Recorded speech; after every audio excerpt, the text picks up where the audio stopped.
Thank you. Actually, I am Professor Saumitra. I am currently attached as a Director of Intervention Cardiology at AMRI Dhakuria Hospital in Kolkata and ex-Vice President of Cardiological Society of India and Founder President of Calcutta Cardiology Foundation. I was retired as a professor from Vivekananda Institute of Medical Sciences as well. So may I go ahead with my subject today? Hello? Hello? Yes, sir. Yes, sir. Yes, sir. Yeah. May Please, I go please ahead? go ahead. Yeah. Yes, sir. Please go ahead. Yeah. Good evening. Good evening, all the delegates who have logged in today evening. Today's subject is slightly new because what we are talking about in the medical science is a relatively new entry in India. So we'll explore over the next 30-40 minutes about the product and its place in clinical medicine. Today's subject is new frontiers in lipid management with a focus on the bempedoic acid. To many of us, bempedoic acid is just a name, but we have to identify this a new member in the lipidology. Now, our subject will cover the recent studies that have reported that the cholesterol is present about 30% of urban and 20% of rural subject beyond the level that we think optimum. The most common dyslipidemia in India are borderline high LDL with low HDL and high triglyceride. This is part of metabolic syndrome. But to us cardiologists, I'm a cardiologist, we really see a high LDL in most of my patients. Of course, there are a portion of patients who have got high TG and low HDL, but they are usually associated with high LDL as well. So that is, to us, is the primary dyslipidemia in India, though maybe in the common mass, if you go, particularly in the diabetology segment, perhaps you will get a little bit of more triglyceride issues. Statins are the first line of agent for the treatment of patients with dyslipidemia. Now, this we must say that with an unequivocal term, that this is a statement of fact. There is nothing happened over the last 50 years which has changed our thinking from this statement. It has been established the benefit of reducing LDL cholesterol and cardiovascular event. Now, this is a second fact which is beyond any argument in 2022. That LDL is the chief culprit of ischemic heart disease, like hypertension is the chief culprit of stroke. Similarly, LDL cholesterol is the chief culprit of myocardial infarction. However, a considerable number of statin-treated patients do not achieve the target of LDL-C that have been outlined as optimum. These patients can benefit from other methods by which this LDL-C can be reduced. Now, if we see also some basic fact that statins are underutilized, there is substantial underuse of statin in a large cohort of patients with ASCVD, and this is actually not an Indian data, it's an American data, came only this year, that only 23% of patients of known ASCVD are in high intensity statin in 6 lakh patient study. So all of these, 100% of these ASCVD patient must be on high intensity statin. You might think there is a leeway for a few patients who are intolerant and so on, but at least 99% of patients of ASCVD should receive high intensity statin, and in reality, only 23% are receiving high intensity statin. Now, there are umpteen number of causes for this. We don't go into that details, and it varies from country to country, from society to society, from community to community. Now, even among patients who has already had a heart attack, just not the evidence of atherosclerosis, just a pure heart attack, 60% are not fully adherent to the therapy after 6 months. So not only that the general cases of ischemic heart disease, but the very advanced cases of ischemic heart disease, that is a heart attack patient, almost 2/3 of them have stopped taking the statin after 6 months of therapy. Number one, there are again different causes, side effects, cost, patients' illiteracy. They don't think, what is this drug doing to me? I'm feeling fine. Why do we focus so much on LDL-C? Because it is now, as I mentioned at the beginning, it is unequivocally established, be it primary, be it secondary, or be it tertiary prevention, LDL cholesterol is linearly related to cardiovascular event. Lower the LDL, lower the cardiovascular event. And what is this lowest value, the threshold, we yet do not know. Now, the different guidelines have defined certain target values as the minimum low value. You say, when I call it, my threshold is 50, that means 50 is the maximum I can afford. 40 is even better, 30 is better, 20 is even better than 30, 30 is better than 40, 40 is better than 50.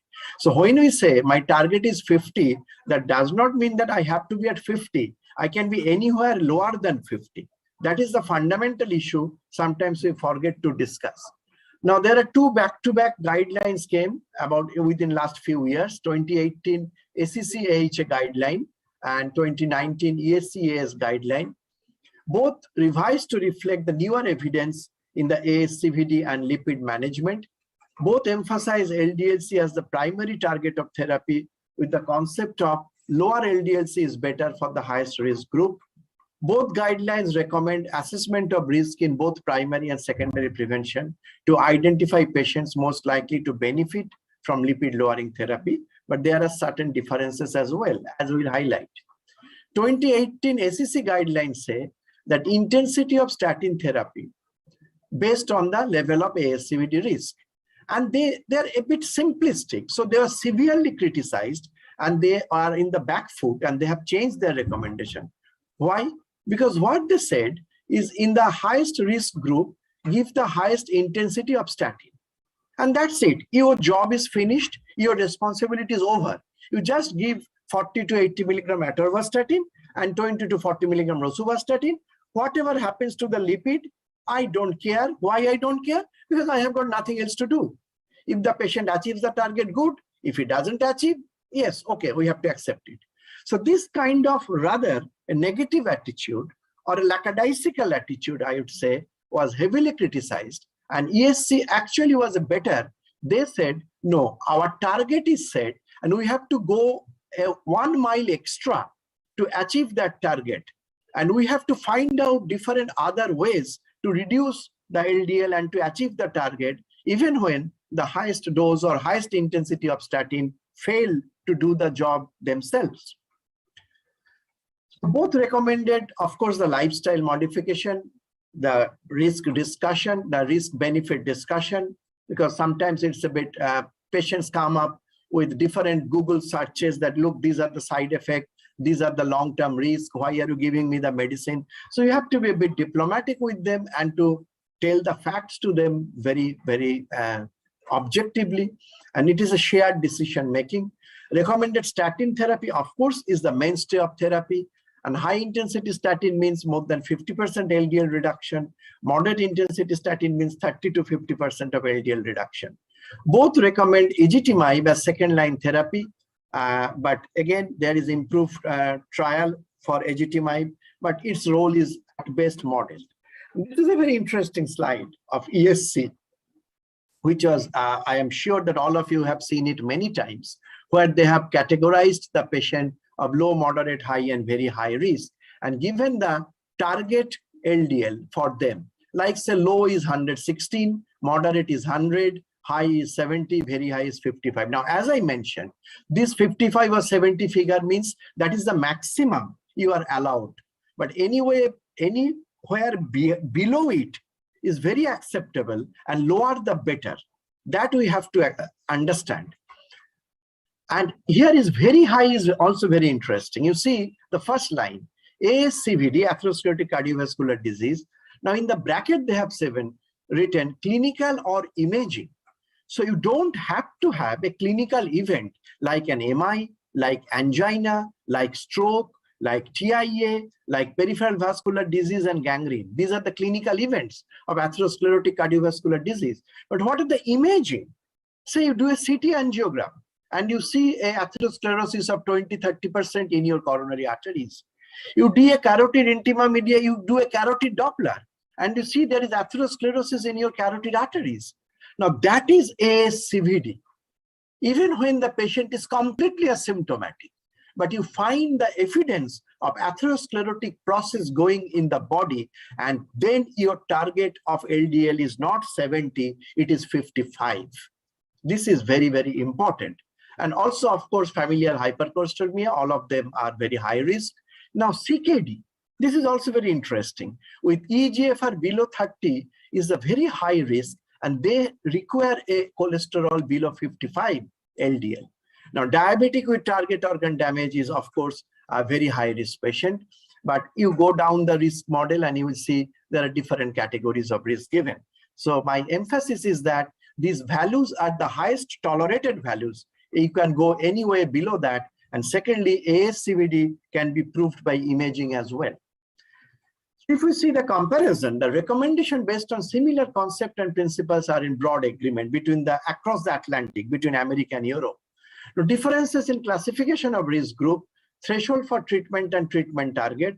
Of course, there are subtle differences, but we in India largely follow the European guideline. And we have some Indian guideline called the Lipid Association of India, where actually they have put another 5th category below the high risk, and they are calling it very high risk. Very high risk where there is actual clinical ASCVD, that is a heart attack or a stroke. And then the target is no longer 50, it is 30 milligram of LDL cholesterol. But well, this is an Indian guideline, not accepted by all Indian bodies, but it is the recommendation of Lipid Association of India. So there is substance behind it, of course.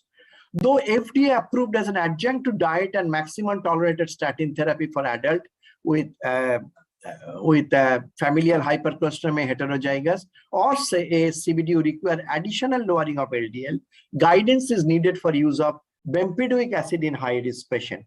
Now, this is our job today to position Bempedoic acid in the algorithm of treatment. Now we know that there are statins, there are bile acid sequestrant like cholestyramine. These are very rarely used nowadays because of the side effect and very modest effect. They are perhaps still used in pregnant ladies where you really cannot use statin. But you know that heterozygous familial hypercholesterolemia ladies can become pregnant. They are young ladies, 25, 30. They are perhaps cholestyramine has got still a role. Otherwise, I don't see any real role of cholestyramine. Ezetimibe is of course there. It is a cholesterol absorption inhibitor. And after the improved trial, it is now established in the guideline, but its role is very modest. 5 to 10% further reduction of cholesterol, which may help in certain patients. Definitely it may help. Particularly it is a rather low side effect. So it is always, and it is cheap. So you can always add it and see what is the effect. Of course, there is dietary supplement. Fibrates are not used for LDL cholesterol lowering. PCSK9 inhibitor is of course there. It is a very, very potent drug, very effective. But the main problem is that it is so much costly, and it is monthly or 2-weekly injection, which is unacceptable to almost 99% of patients whom we offer it, either by the injection process or mostly by the cost of it. People cannot bear it beyond 3 months or 6 months. But you know, it is a lifelong treatment of LDL cholesterol lowering. So it's no point giving the injection for 3 to 6 months when you have to withdraw it after a few months. There could be a rebound. Now there is a calculation, sort of mathematical model given by ESC, that what you expect the reduction of LDL cholesterol percentage on different combinations of the available medicines. Bempedoic acid was not included because it was not approved at that time in 2018-19 in the European and American countries. But what you can see, if you give the highest intensity statin with ezetimibe and PCSK9 inhibitor, you can achieve 85% of LDL reduction, which I think can serve your purposes almost all cases. But if you take the PCSK9 from the algorithm, highest intensity statin and ezetimibe can reduce up to 65%. So if your starting point, say, of LDL is 140, after 65% reduction means it is coming around 60. It is not coming to below 50. So unless you add PCSK9, you really, in many patients, you are off target. Now, limitation of current therapy, as I mentioned, 30 to 50% patients do not achieve LDL goal with current therapies. particularly familial hypercholesterolemia patient, their LDL is starting with 200, 250. So how do we achieve 50? It's almost impossible. Patients with very high baseline LDL, very high extreme cardiovascular need additional lipid lowering. The more you have in your basket, the better. Statins, more than 50% of patients stop statin after 1 year. This is a worldwide statistics, not Indian statistics. I think in India it is even more because of the cost issues, because of compliance issues. Almost 10% increase in risk of developing diabetes with statin. And we know that it is beyond doubt that statin is diabetogenic. It acts on the pancreatic beta cell. It is a cell membrane destabilizer, and it can cause diabetes, particularly higher the dose, and particularly with certain statins like rosuvastatin is more than pitavastatin. Fibrates are less effective on LDL-C level. We do not consider fibrate at all. It is a rather toxic drug on kidney and liver, and it is only preserved for uncontrolled triglyceride beyond 500 milligram. PCSK9 inhibitor, as I said, it is very effective, less side effect, but worldwide it's a concern because of its cost, and people are not yet satisfied with the cost-benefit analysis, whether it is really worth taking the cost and what benefit you actually gain by giving it. It's not yet settled even in America. Even the license app, even the insurance authorities are not always happy to give PCSK9 reimbursement because they say, well, it's we do not think it is essential for the patient. Ezetimibe is less effective on LDL-C, 5 to 10% maximum reduction. HS high sensitivity CRP reduction is not at all good with ezetimibe, and we now know that after the Jupiter trial that along with LDL-C cholesterol reduction, CRP reduction is equally important to prevent a cardiovascular event. It was shown by Paul Ritker very nicely in Jupiter trial that rosuvastatin does its effect not only by reducing LDL cholesterol but also by reducing the hsCRP. But ezetimibe has got no role in hsCRP level. Now here, to fill in the gap, we are producing various new drugs because people are not happy with the lipid lowering drugs at the moment. I mean, they are not satisfied with what we have achieved. So we have got bempedoic acid, we'll come to that. It's an HCl, that is ATP citrate lyase. Inclisiran, it's improved, it is getting tested worldwide. It is a fantastic drug, and it may be used as a community level to reduce the cholesterol level of all people across the board. But again, it is in its, not yet in the proper clinical use. We have to wait and have to see the side effects as well in long term. Evinacumab is an anti-ANGPTL3 drug, which is again a part of cholesterol synthesis. Volanesorsen is an ApoC3 synthesis inhibitor, and pemafibrate is a new PPAR alpha modulator. So these you will perhaps hear over next 2-3 years, not yet ready for main time discussion or time discussion. But why is this bempedoic acid? It is actually stops one of the first steps of cholesterol synthesis from citrate to acetyl-CoA. That is the first step in the synthesis of cholesterol, and you require an enzyme called ATP citrate lyase. Bempedoic acid actually blocks this ATP citrate lyase, 2 steps ahead of HMG-CoA reductase, whose inhibitor is statin. So it actually works upstream of statin. And if you see, if you give statin, then of course the backstream molecules will be accumulated. There'll be more HMG-CoA, there'll be more acetyl-CoA, there is more citrate. So if you can block these, then there will be a magnificent effect that even the precursors will not be accumulating in the liver or in the blood. And you know the other, that PCSK9 and ezetimibe work. Now, if we go a bit detail of bempedoic acid, it acts in the same cholesterol biosynthesis pathway as statin, but 2 steps upstream, targets the ATP citrate lyase, upregulates the LDL receptor, and lowers the LDL-C reductase. So LDL receptors are increased.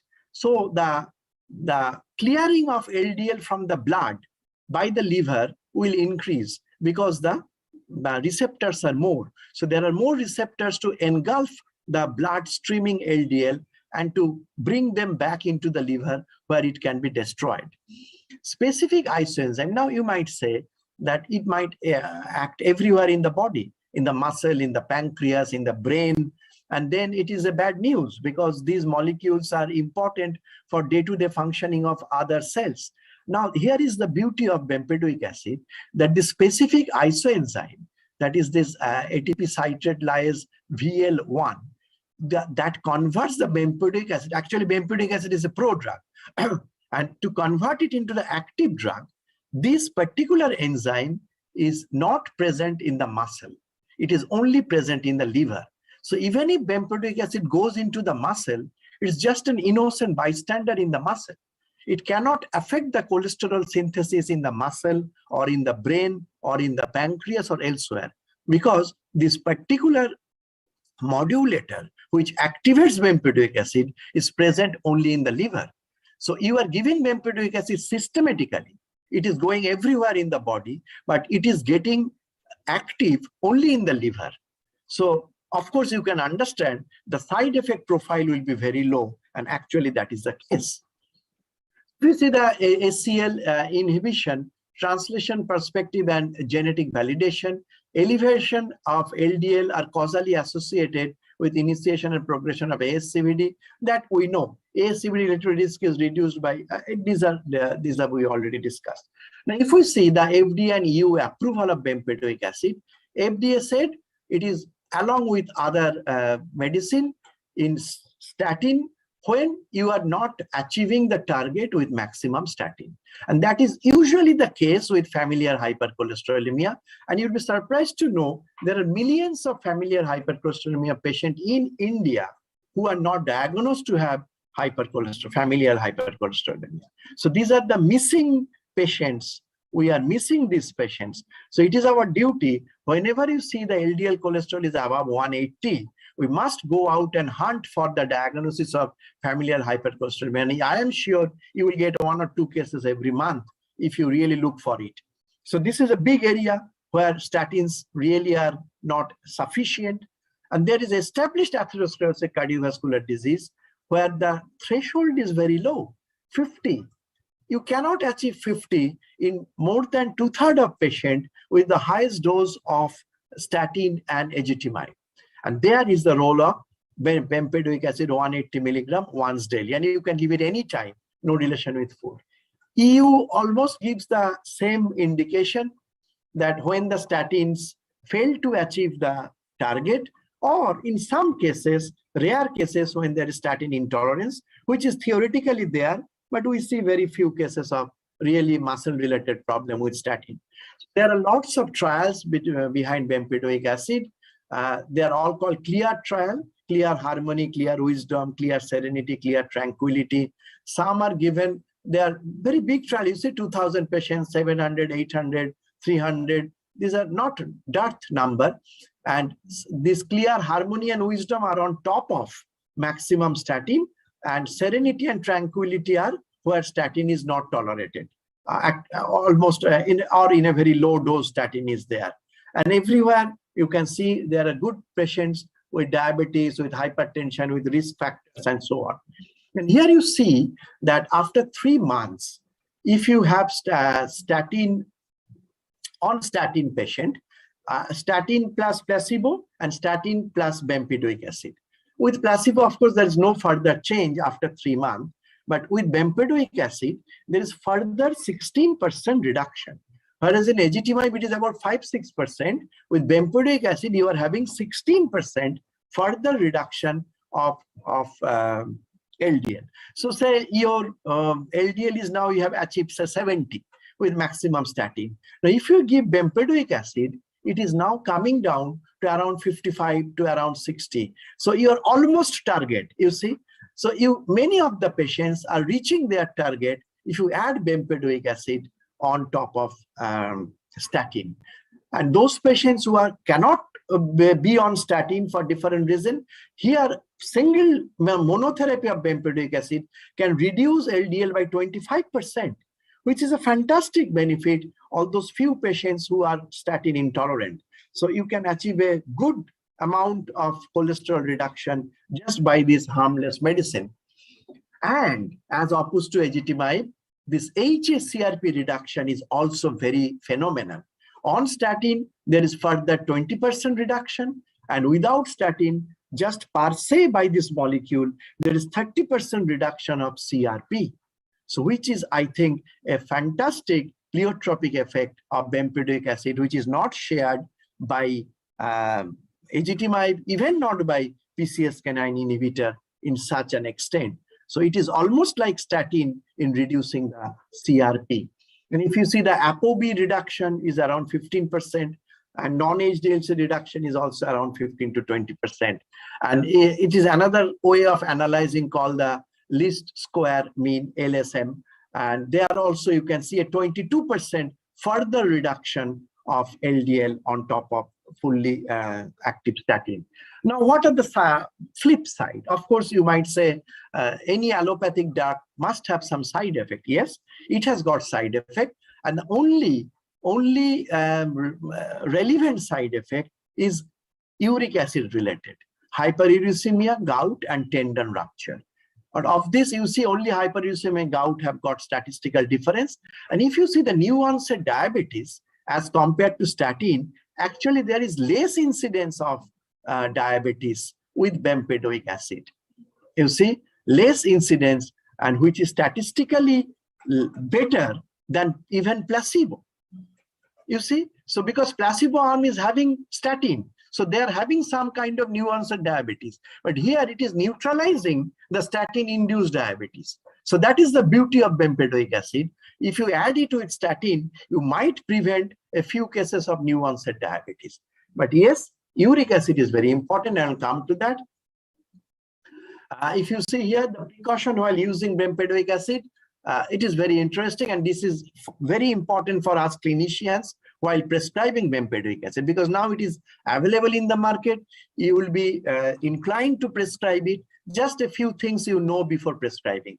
Renal impairment, no dose adjustment. This is the fantastic beauty of this molecule, that you don't have to bother about eGFR unless the patient is in end-stage renal disease where really there is no data. So excepting in dialyzed patient, you can use it in any kind of eGFR. That is a very interesting and important point for us clinicians. Hepatic impairment, no dose adjustment again.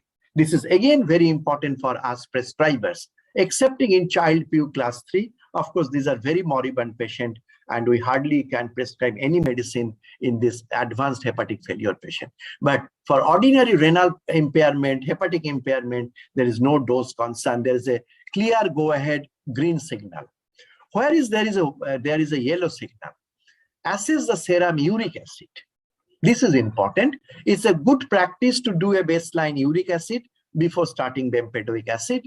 And if there is a history of gout, you have to be a bit careful and counsel the patient. If there is any exacerbation, please immediately stop the medicine and report to me. That is one precaution. An elderly patient above 60 who are taking steroid or fluoroquinolone with renal failure and a history of tendon rupture, you warn this patient of potential tendon rupture. And you warn the patient to, if there is any pain or swelling or movement problem, then immediately to stop the medicine and report. So only two concerns. One is the history of gout, and second is elderly patient with renal failure and history of tendon rupture. I am a bit surprised because hardly we see patients in our clinical practice who have tendon rupture. How many patients you had tendon rupture coming to your clinic? Maybe orthopedicians see a few cases, but I hardly see patients who said that I had a tendon rupture. But anyway, this is a clinically important side effect, so we have to be a bit careful.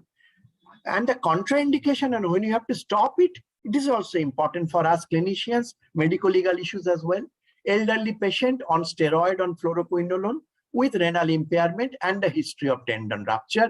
Here discontinue if the tendon rupture occurs, or consider discontinue if there is a joint problem, like the joint becomes swollen and painful and inflamed, then you better stop it. taking simvastatin or pravastatin in a high dose. I think this is not relevant in India because we do not use simvastatin or pravastatin in India. Maybe a few patients who are coming to you from America or UK, you might think, but they will not stay in India anyway. So don't bother to start bempedoic acid on them. So this is not relevant to us. Pregnant and breastfeeding, well, like most other medicine, we do not have any data on those. It's better not to give in pregnant and breastfeeding people. As I said, we stick to cholestyramine for a few months and then go back to the usual medicines. Now, so my friends, we conclude that bempedoic acid is a new lipid-lowering drug with a unique mechanism of action. It reduces LDL cholesterol in a wide variety of hypercholesteremic population, including patients with cardiovascular disease, patients with type 2 diabetes, with blood pressure, with normal triglyceride. In all studies to date, bempedoic acid has been shown to reduce the CRP level, which is so important nowadays in our clinical practice in terms of cardiovascular event. Bempedoic acid has an additive effect upon LDL-C lowering when combined with statin and ezetimibe by guideline therapy. So I stop over here and I am ready here to discuss or clarify any points with you. Hello, sir. Yes. Shelly here on behalf of Pratik, sir. Oh, hi. Thank you. Hello, sir. Thank you so much for your valuable time. Now we have a lot of questions regarding on the therapy of bempedoic acid. Yes. So we would just quickly like to ask you a few questions if you can allow me and if you have time. Yes, please. I first say at the beginning that as it is new in the market, we haven't got a personal experience, a big personal experience of using it, but we have got the theoretical knowledge and the study designs, and we have started using it. So what I will tell is perhaps from the study things and not from personal experience. Yes, definitely. Because nobody has used it in India. It is just coming in this week only. Yeah. True, definitely. So the first question we have from Dr. Ayer from Hyderabad. So his concern is, how do you see bempedoic acid in diabetic and pre-diabetic patients? I think, doctor, is a very good question. And I think it is especially made for diabetic and pre-diabetic patients. As you see, India is the hub of diabetes, is the center of diabetes. And most of our ASCVD patients are diabetic. 30% of them are diabetic, 30 to 40%. Or if you see pre-diabetic, almost 2/3 of them have got this glycemia, this ASCVD patient. Now, you see, statin is a double-edged sword. In many patients, almost every patient we have to give statin, no question about it, because the benefit outweighs the risk. But there is the definitive risk of the pre-diabetic going into diabetic, or the diabetic patient worsening the sugar control. So in these people, if we add bempedoic acid along with statin, even we can go a bit lower dose of statin, if we can achieve the target with the bempedoic acid, then many patients of pre-diabetes will not go into diabetes, and even the diabetic patients will not lose their sugar control. So it is especially helpful in a subset of patients of ASCVD where there is diabetes or pre-diabetes. This is a very interesting property, I would say, the pleiotropic effect of bempedoic acid. Thank you so much, sir. So we have another very interesting question from Dr. Patel from Rajkot.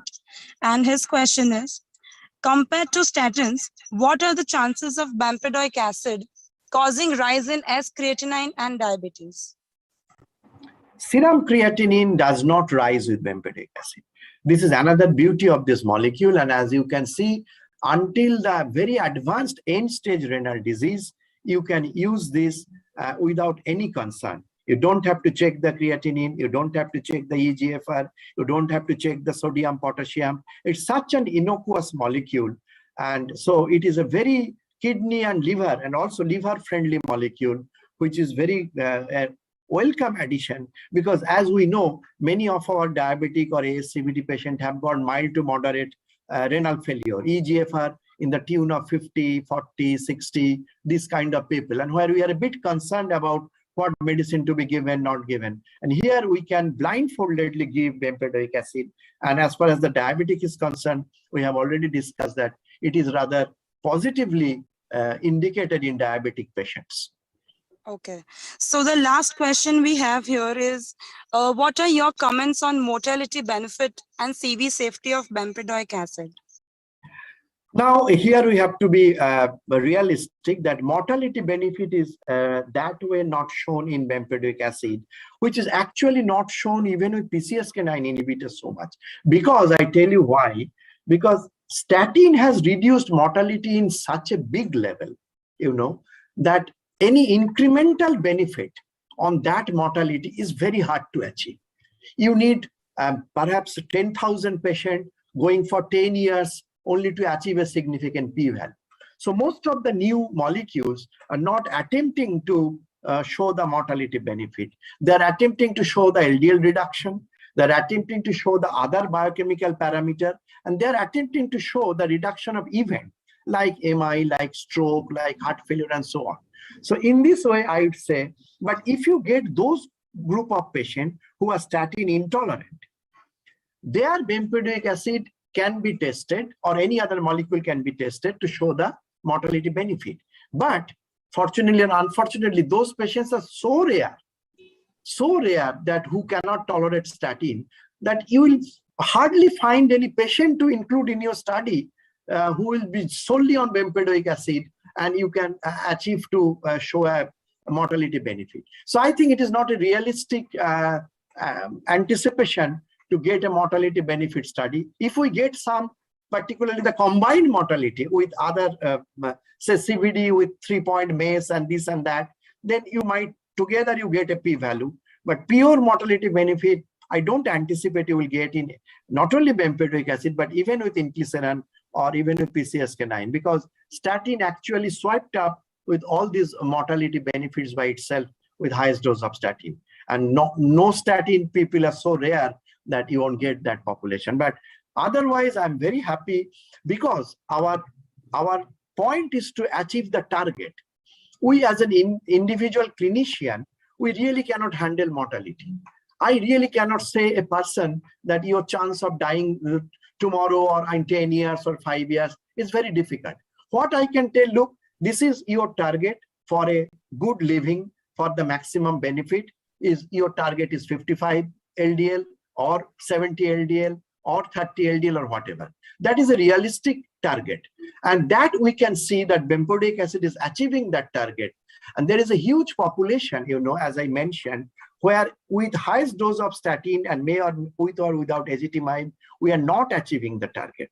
We cardiologists see it every day, hundreds of patients. And there we have to write them PCSK9 inhibitor. And then the patient is in a limbo. Doctor, I cannot afford this. I am sorry, it is available in the market. I feel frustrated that I can't use this. And my goal would have been 50, but I can't do that. So there is a kind of depression going on between the patient and the clinician. Exactly in this situation, the bempedoic acid may change the scenario. If the 50% of this patient, at least 50%, can achieve their target by adding this innocuous drug once daily, very, and quite reasonably cheap drug, and you can achieve the target even in 50% of patients, that is a blessing. There is a blessing to the patient, blessing to the clinician, and blessing to the nation's health as well. Because if you can prevent a second ischemic attack, be it stroke, be it heart attack, be it a peripheral vascular disease, your national capacity, earning capacity remains intact. Because one stroke, one heart attack means you are losing the national income, a family's income. So it is a socioeconomic issue to keep the patient going without heart attack, without stroke. So here, I think bempedoic acid has got a huge role in achieving the target and preventing cardiovascular event on top of statin. Okay, thank you so much, sir. That was a very informative answer. So here we finish the question and answer round. And quickly, without further ado, I would like you to tell us a key take-home away message for everyone about bempedoic acid. Okay, what I would say the key take-away message, not only bempedoic acid, is check the lipid level. That is the most important thing. And check it at the age of 18. That is a very, very important point we are trying to emphasize. Do not wait till the age of 40, 50, or once an event happens, because all these events are preventable if you can detect and control your high LDL level.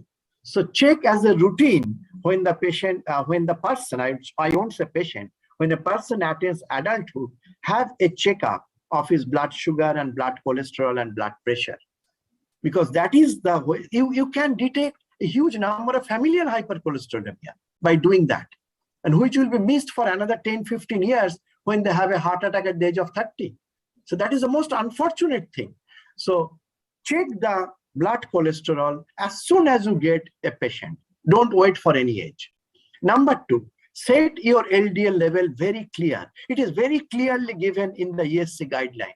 So just keep a chart in your chamber and just see where your patient belongs, and you write in the prescription, your LDL goal is 55 or 70 or 100 or 130. That's it. These are the 4 figures. Now you give the highest dose of statin. Do not stop at 20 milligram rosuvastatin or 40 milligram atorvastatin. Go up to 40 rosuvastatin and 80 atorvastatin if the patient can tolerate.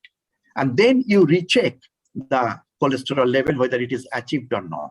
If it is not achieved, I don't think ezetimibe will do a great difference. You can straight away go to bempedoic acid because it's so safe and so much effective, 15-20% additional reduction of LDL. So you add bempedoic acid. You can add ezetimibe as a third agent if bempedoic acid also cannot achieve the target. So that is the way. And in a case of acute coronary syndrome, do not wait for a fasting lipid profile. Just whenever the patient comes, in the first sample of blood from the emergency, you send the random lipid profile. Check your LDL cholesterol. If it is, you can see that it is high or cannot be achieved by statin, you straight away start your combination therapy. So these are my take-home message from my side. Thank you so much, sir. Further, I would like to hand over to Mr. Ashok Singh. Over to you, sir. Sir, good evening. Good evening, sir. Good evening to all the delegates who are attending this session. Sir, the evolution and journey of this new era in the management of lipid has started, sir. Something new to talk about. Absolutely. And with bempedoic acid coming at the center stage, sir, you will see a lot of happenings in the market, and you will see a lot of happenings in the clinicians also. Among clinicians also, a lot of debates and discussions will be there. So this is a very historic occasion, sir. Couple of days, initial period of launches, and I am really thankful to you, especially for making this session very historic and gracing this occasion, sir. It's with full of learning. And what is more important in your session was the excitement. So it was full of excitement, sir. Yes. I'm quite enthusiastic about this molecule. Yeah, it was so simple. We are looking forward for this molecule. We are asking why it is not coming in India. Now it's good that you have brought this, and I hope that you make it available and affordable. These are the two important criteria. Yes.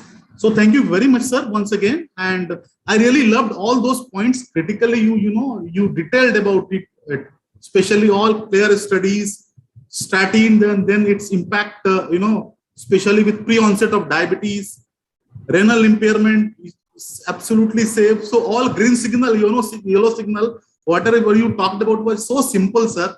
And job is just started, Mr. Singh. You have to percolate this knowledge. Correct, sir. Absolutely. So that there is more and more awareness of the importance of LDL cholesterol and the target and how we can achieve it. These are the 3 points. And that's really good for our nation and for our community. Thank you. Thank you very much, sir. In fact, I feel that our fellow clinicians, all healthcare professionals, definitely will get benefit out of this session, sir. And I have gained a lot, and many people will be gaining a lot in days to come. And I'm sure that you have rightly said lot of new things yet to come on this, as far as your own experience with bempedoic acid is concerned. Yes. I'm absolutely, sir, thankful to you. The entire Cadila is thankful to you for gracing this occasion, sir. Thank So you. thank you very much, sir. Thank you for being present also throughout the session. Yeah. Thank you, sir. Thanks a lot. And I'm extremely thankful to all the delegates Yes. for, taking their valuable time Mm. and paying attention to your sessions. And I'm sure they have benefited out of this program. The Yeah. only thing, sir, which I will say out of context about my brand, with your kind permission, that Belmore is my brand, sir. I'm taking this is a very auspicious occasion. Bell is a sign of prosperity, sir. And Bell also, what we are talking about Belmore is that Bempedoic acid that basically reduces more LDL cholesterol is Belmore. Achieve more with Belmore. Oh, that's good. That's good. Yes. It's nice that you explained it. It's one L or two L. It is BELLMORE. Yes, BELMORE, sir. Oh, Belmore 180. Okay. That's a catchy name. Catchy name. Thank you. Okay. So thank you very much, sir. I am extremely thankful to you, sir. We are so humbled, sir. Thank you very much. Thanks a lot. To all the And thank you delegates to who have everybody. spent their time with us. Thank you, Mr. sir. I'll catch up with you, sir. Thank you. And thank you, Ms. Bidhi and everybody over there in the team. Thank you, sir. Thank you. It was such a wonderful session. We would like to have again. Thank you. We'll Thank you, interact. Thank sir. you. Thanks. Bye-bye. Yeah, thank you, sir. Bye bye.